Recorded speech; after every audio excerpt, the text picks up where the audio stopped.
Great. Okay, so my name is Rebecca Banger. I'm a Drake University student. I thoroughly enjoy Drake University, as I'm sure you do as well. And we're doing this research as a part of a class. So the class is concepts, advertising accounts. Yeah. So this is going to be a way how we're going to learn how people spend their free time and what they might do in their free time, so you're aware. So how long have you lived in Iowa? Since 2007, when I came to Drake. 2007? Yep. Nice time. So almost 10 years now. Shh, don't say that. It's always been a decade, over a decade now. I won't comment on it then. Okay, so I'd like to talk with you today about how people spend their time. Yeah. Generally, people have times of the day where they're available, or where they have obligations, and times of the day that their free time is more available. Obligations can include work, so your small business and school, but also routine things that recur, such as being a Cub Scout leader or coaching a child's flag football team. So what are some of the obligations that you have to do in your life, things that you absolutely have to do? Yeah, definitely kids, right? Picking them up from daycare, getting them ready for that, and then being a part of a lot of different boards, but my Young Professionals board, I have a middle class, board I'm involved with, and then me being a leader in the community and what I do for business anyway, I've got to be able to go out there and talk to business owners to make sure I know what's going on. So between all of those would be my absolute have to, as well as then take care of my own body, right? I think that's very important that people forget about is you have to work out. You have to get your body right. You have to get your mind right. So in an everyday setting, those are things that I have to get done. Do they get done every day? No, of course not. But those are things that I'm involved with every day. All right. So with the time left after those obligations, some of that is required for chores, such as mowing the lawn or vacuuming, which might not need to be done as frequently as you mentioned. What are some chores that people need to take care of generally? Generally, one, again, it's your health. You have to take care of your health, because if you don't, then your health deteriorates, and guess what? Then you can't work, and if you can't work, you can't make money, then you can't support anything. So definitely your health first. Other chores would be dishes, making sure you know what the meal plan is for the week. I love to cook. I love to cook. That's my personality, but making sure I know when and where we're going to do dinner is huge. So take care of the household that way for sure, and then organizing your finances. Obviously that's what I do for my business, but making sure you know when your bills are due. That way you don't go, oh, I have nothing in my account. So I think those are the key ones that we all deal with. Throw kids on top of that just adds more to it, but definitely I think that's what we all deal with every day. So we discussed the obligations and chores that people have to do. Now let's discuss some of the time people do things that are options or choices. People choose to occasionally do one thing over the other to attend an event with no obligatory nature. Yeah. In other words, you can choose what to do in your free time. What are some ways people generally use their free time? A lot is after hours events, right after work, going to a situation where there's networking involved, right? Sporting events, I know those are huge. Specifically in Des Moines, we've got iCubs and Iowa Wolves, and obviously Drake University is involved there. Movies, I know a lot of clients that just love to go to a movie, although that's rare. It does happen. And then what I'm finding more and more is in Des Moines, it's growing, as people are really tuned into their local restaurants. They want to go to different food places and try different things. So you're starting to see an uptick in that as well. And then considerate free time, but still being able to just give back to the community. A lot of volunteering happens in this city, specifically down in Des Moines, but anywhere you go, their free time is also the time that they get to volunteer. So let's talk about ways you and how you spend your free time. After you think about your time spent on obligations and time spent in chores, how much free time remains? You can divide this into work days or weekdays, depending on how your work schedule works, and non-work days or weekend days. So just describe how much time you have. Free time. I don't even know what that's like anymore. For me, it's different just because of what my business is. So everyone thinks of work hours. I don't really have work hours. I'm working all the time because I'm meeting people, getting my name out there, but also helping them. But if you had to do that, I probably have an hour or two a day, and then the weekends. And within that hour and two a day are the times that I either study, I'm reading a book, or I'm catching up on a TV show. This is my only time to relax. Outside of that, on the weekends, it's really just spending time with my family and doing things I like to do, cooking, smoking meat, and being able to just hang out and decompress a little bit from whatever the work week was or whatever we have going on. But I would say of a month, we probably have on average, one free weekend. Otherwise, we've got weddings, we've got family stuff, we've got friends stuff, we've got kids stuff. So probably one free weekend a month, and then 1 or 2 hours a day where I could just tune everything else out and focus on whatever I wanted. So what are some things you like to do in your free time that are not considered chores? That's funny. Not considered chores. I would say probably just working on studying. I'm doing my CFP. I like to research things that are going on in different industries and markets. So that's definitely something I love to do in my free time, as well as then looking up different recipes. And being the foodie I am, those are the two top things I do in my free time. Apologize. Okay, let's go over some of these things that you do in your free time and talk about how often you do them. So you mentioned working on studying for your CFP. Yep. How much time would you spend on that, and with who? I probably spend 2 to 4 hours a week.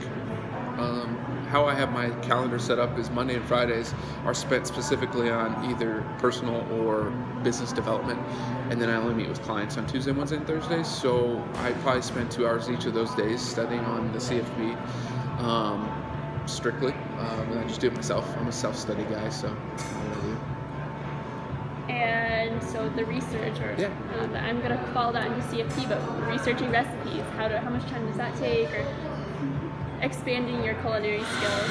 Yeah, that takes probably an hour to do the research, and then my weekends, being an expert at whatever I'm trying to do. And then as well as just researching in general, I probably spend 30 minutes to an hour a day researching different industries, different parts of whether it is the market or, running the business with advertising and sponsorships and also the bookkeeping part of the business too. So probably an hour or so a day I spend researching. So how do you decide to prioritize these free time activities over one another? Like recipes over CFP? How do you decide? It really just depends on what that weekend looks like. If I have a free weekend coming up, I'm spending more time. I'm going to probably do something. I'm going to smoke some type of meat. I'm going to do something on the weekend culinary-wise. And then if not, then it's going to be more of that personal development study with my CFP or something like that, if my weekends take it up, just so I can focus on it. So do any of these activities have a special meaning for you, and which one, if so? Yeah, they both do. My CFP is because of the development of what I want to do for my clients and for my business. Means a lot. Plus, everyone knows the CFP designation, so it makes sense for me. And then on the food side, it's fulfilling. That's what I've always wanted to do. I always wanted to have my own restaurant. I really started off life with a couple loves. That was football and food. And so since I got done playing, food is where it's at. And it keeps me grounded, keeps me humble, and allows me to kind of disconnect from everything and not be so, I guess it's a stress reliever, put it that way. It's a stress reliever for me. All right. So let's talk about sports as a free time option. Yeah. You mentioned football. Right. Have you or anyone in your family ever participated in team sports? Yes, my wife and I have. My wife went to the University of South Dakota and played soccer. I obviously played football at Drake. We played multiple sports growing up, and majority of our friends were all college athletes, so a lot. I guess we were in tune with sports. So soccer, football, Yep. other than like the high school level or the college level, has anyone participated in any other level? No. Well, college was as far as we went. Obviously, we had high school, but all that led up to college. So. All right. In your opinion, what are some of the values of participating in a team sport? Definitely teamwork. I mean, that is the most generic answer there is. But really, what I mean with that is your team becomes your family. Okay? When when you're out, I'm from Omaha, so being away from your actual family, your team becomes your family, and you learn all the values that you need to learn, right? Hard work, being dedicated not to only your sport, but to your teammates, learning and maturing. I think that's a huge thing. And that all correlates back to life in general. You're going to take all of those roads, and what sports can do is it can teach you how to fail, and fail hard. Happened to us a couple times, but also can teach you success and being on top of the world and being a champion. I don't think anything outside of sports can teach you that within a season alone. Right? Over life we can learn that, but in every season there's always going to be failures and there's always going to be successes. And life can't teach you that in that short period of time, whereas sports can, and being on a team can. So how would you describe your relationship with sports? Describe your experiences like as a participant, as a fan, as a way to be entertained and spend your free time doing it. Yeah, as a participant and fan, and just part of my blood, sports. It's tough to be just for me to be a spectator and just be entertained, if you will, because of my knowledge of all the sports. I kind of get into it too much and start being a coach, which isn't always fun. But as a participant, again, those things I hit on before, of just being in love and being involved with it, and it really has shaped who I am. It also got me out of where I was in life leading up to it, just because my family isn't that successful. Sports allowed me to take all of that stress out and then become who I am today and put me in a situation that I could have dreamt of. As a fan, it hurts you sometimes. I'm a Falcons fan, and obviously that Super Bowl was highly disappointing. I'll put it that way, and I'm not bitter about it. Super bitter about it. But it allows you to go through something and be attached to something that really isn't always about your life. I think we all get caught up mentally too much in our own life that we think it's always about us. Well, it's nice to be able to detach and focus on a sports team. When you think about it, it does not affect your life at all, if they win or lose. But it allows you kind of just detach from your personal day. So here is a deck of cards. Ooh. I know, very exciting. Each of which names a sport offered in the greater Des Moines area. Right. If you would put the cards in order of your interest in watching the sport just for its entertainment value, so watching it live or watching on television, streaming or other means, and then you can just put them in order on the table or however you'd like.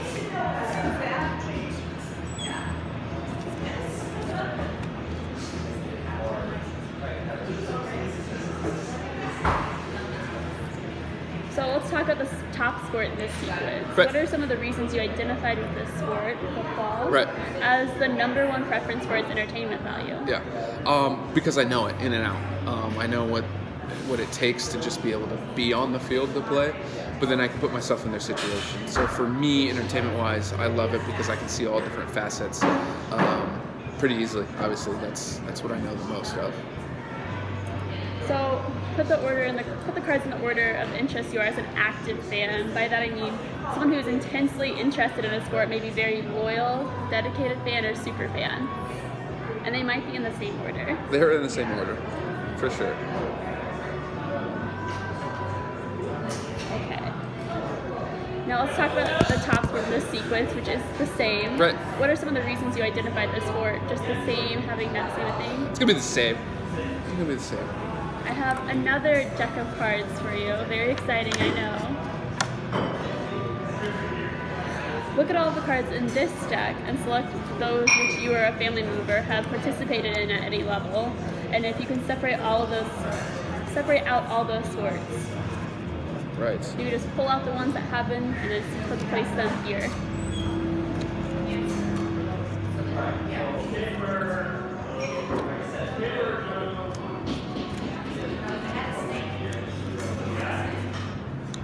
Like in an organized sense, or just in general? Just in general, the ones that have and haven't been. Haven't been. Yeah, those would be it. So, what are some of the reasons that your family members decided to participate, or you yourself to participate in these sports? Well, they're the main ones, right? Basketball, baseball/football, or softball, soccer, football, wrestling. Other would be track and then golf, mainly because they're the main ones, but they all correlated. For me, I was a wrestler because I wanted to work on my balance and my technique for football. Basketball, well, I was kind of good at it and then got not so good at it. My wife was really good at basketball. She just didn't go on because she was better at soccer. For me, baseball was my first love. I was really good at that, but I got better at football. They were in different seasons, so I could play them, and then I ended up choosing baseball. And then golf. Golf has been my newfound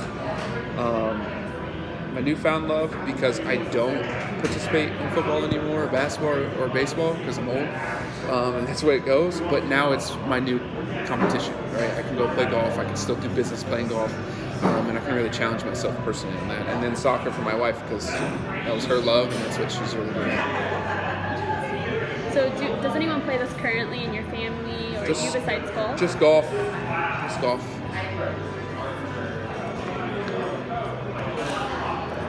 So to continue on speaking on sports, which you're an active fan, let's discuss watching them live versus watching them via TV or streaming or listening on the radio. Right.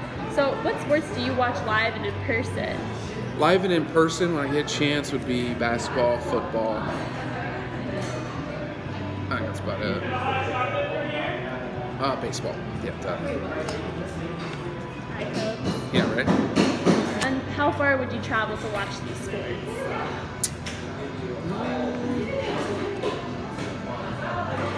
As far as I need to go. It just depends on who it is. I went to Chicago and watched the Bears-Falcons game.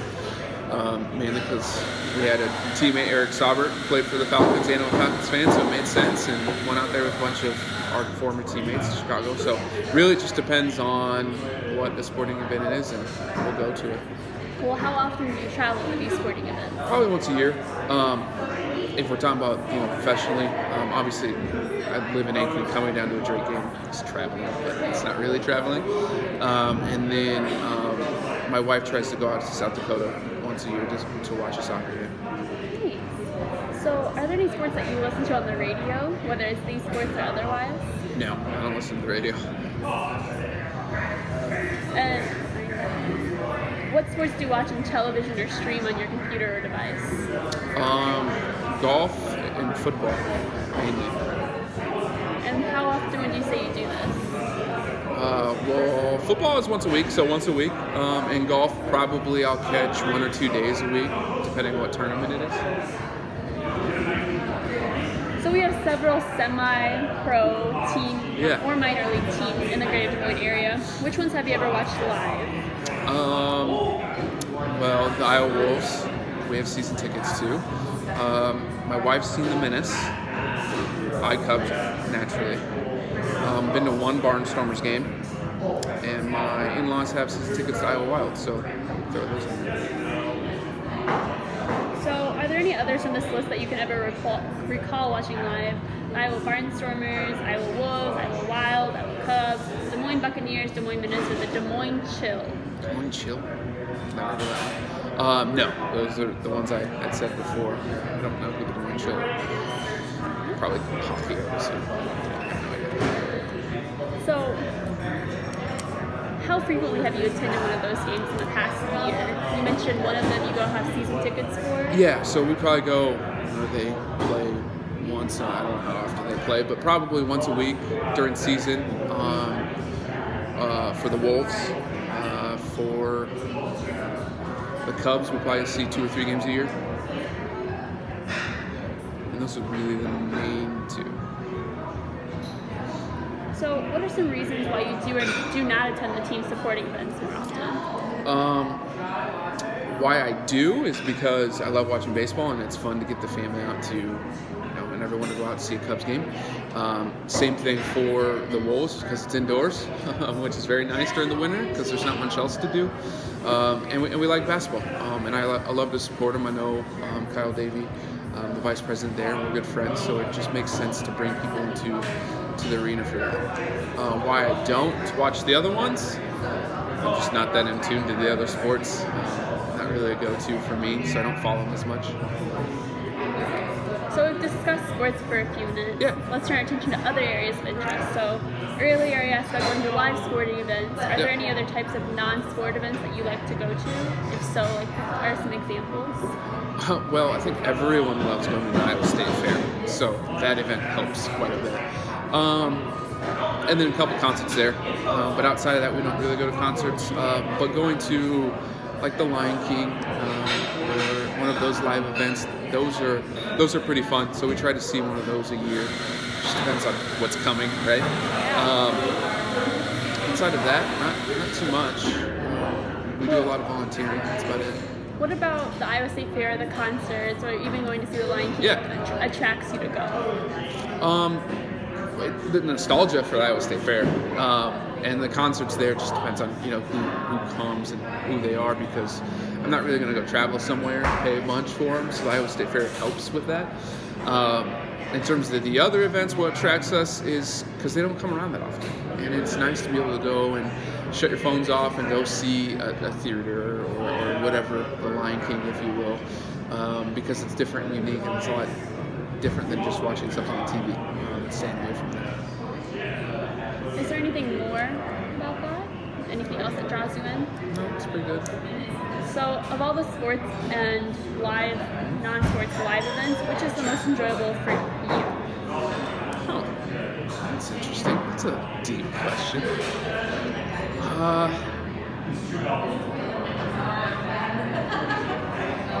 It's tough. I would have to say on two levels. Okay, I'd have to say Drake football games, just because my teammates come back and it's nostalgia.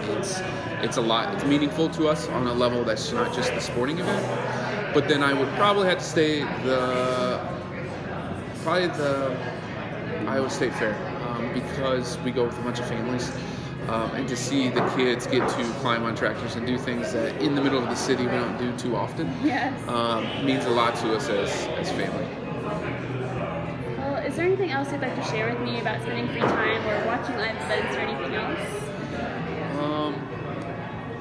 Yeah, I mean, spending free time, again, volunteering technically is free time, if you will. But being able to volunteer for a plethora of things, Des Moines is really known for that around here. Whether it is Heartball, whether it is just a YP group, ARL. I mean, just being involved with the community is a huge aspect. I think our community is ready for the next movement, and I think that next movement is getting us all together to have deeper conversations to change.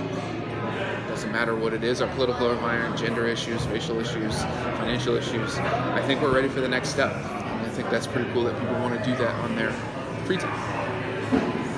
So we have several minor league sport venues in the greater Des Moines area. Yeah. Which do you live closest to? Wells Fargo Arena, Principal Park, Valley High School Stadium, or the Metro Ice, the Bucks Arena? Pretty sure, technically by mileage, it's Bucks Arena, but Wells Fargo would probably be the closest, I think.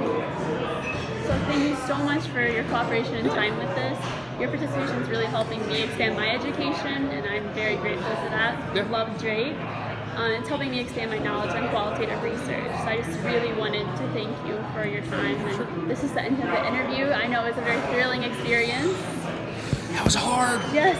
So, all right. Well, thank you so much. And stop the camera now. Yeah.